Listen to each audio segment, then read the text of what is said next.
지역 민영방송사인 CJB 청주방송의 전 대표가 충청북도 사다기관장 최종 후보가 되면서 논란이 잇따르고 있습니다. 인사청문회에 앞서 청탁금지법 위반 의혹이 나오면서 사퇴 요구가 일었는데 당사자는 의혹을 전면 부인했습니다. CJB 새 대표로는 김영환 지사의 정무특보 출신이 취임하면서 적절한지 논란도 있습니다. 정재훈 기자가 보도합니다.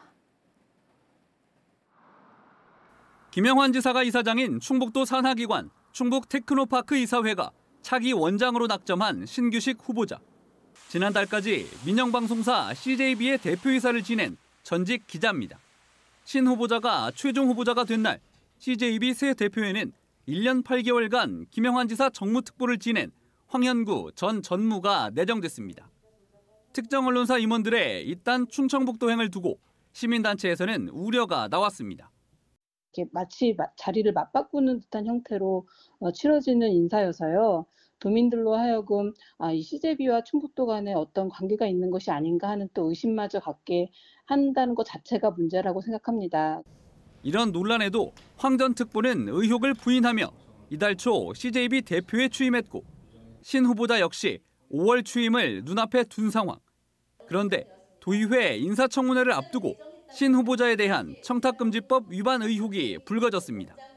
신 후보자가 CJB 재임 시절 청주의 한 기업체와 자문계약을 맺고 자문료를 받은 사실이 확인된 겁니다.